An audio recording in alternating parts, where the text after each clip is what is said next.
I'm here today with my good friend Rick from... Rick Kaseji from exercisesforinjuries.com. So I thought we'd talk about core today because I know when I'm out and about I hear a lot of people talking about core and how they're working their core, and then I see them walking around and doing exercises or doing common everyday activities, and I can see very easily that they have no idea how to work their core, and so obviously these core classes that they're taking are not being very effective. So number one thing is how do you know if you're working your core, Rick? I mean, what I end up teaching people is they're bracing for a punch. So they have their abdominals and they're bracing for a punch. So they're kind of activating all the layers of their abdominal area in order to activate their core. And what they should feel is their abdominal area tighten up. And even if they put their hands around their back, they'll feel their back muscles tighten up.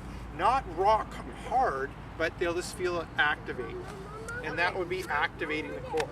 Okay, so when I think of doing that, I'm just thinking that a lot of moms out there, and I've seen some dads do this, is that then they go like this, they go, "Hoo!" and they stick their belly out. Yeah. Is that what you're talking about? No, you're not bearing down or pushing out. Or doing family picture, right? What you're doing is, like, you're bracing for a punch, or if you have really tight jeans and you're trying Pulling them up. Yeah, you're trying Sucking to in your pull, belly. sucking in your belly. Now one tip that I use... But it's more, not necessarily just sucking your belly, you're kind of flattening out That's your right. So one tip I use with moms and some of my guy clients is I talk about pulling the abs in towards the spine like you're pulling on a pair of pants that are too tight and you can't get the button done up, so you got to pull in.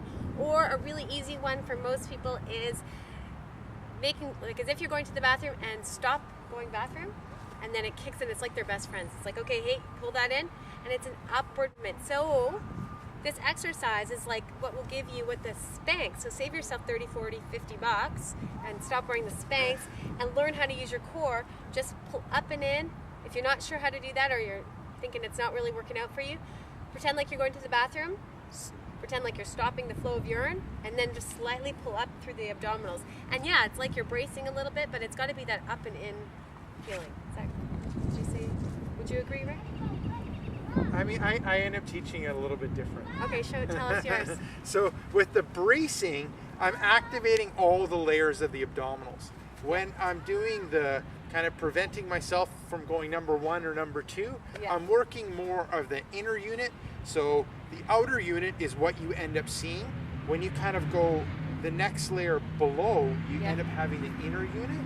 And a lot of times when it comes to females, if they've had kids or if they've gained a fair bit of weight, they end up lacking the control of that inner unit, which helps you with going number one and number two, and the endurance when it comes to those. So Right.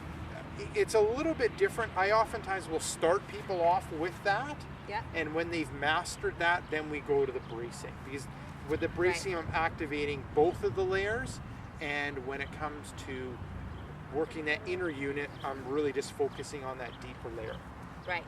So I think that's fair. I mean, a lot of times, I don't know about you, but most of the people that I find when they first start working the core, they're not able to even activate the inner unit. Yeah.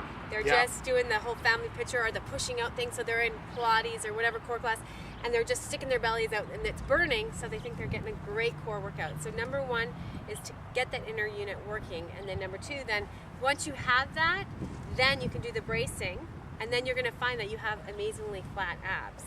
And you can throw away your Spanx and save yourself a few bucks. So I'm sure you're curious exactly what kind of exercises we are talking about.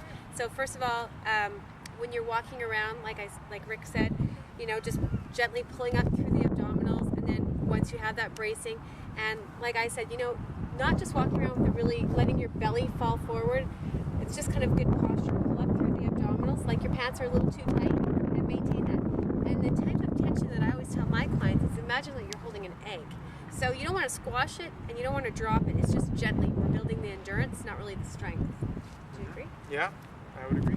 There you go. So once you master that, then next time we'll show you a few moves that you can increase the endurance of your core and get a little bit more true core workout. Okay. So this is Rick Kaseji from exercisesforinjuries.com. And this is Tamara Kosaba from Amazing Moms Fat Loss. Thanks so much for joining us today, and make sure you leave us a comment and let us know what other topics you'd like us to cover. Perfect. Okay. Okay.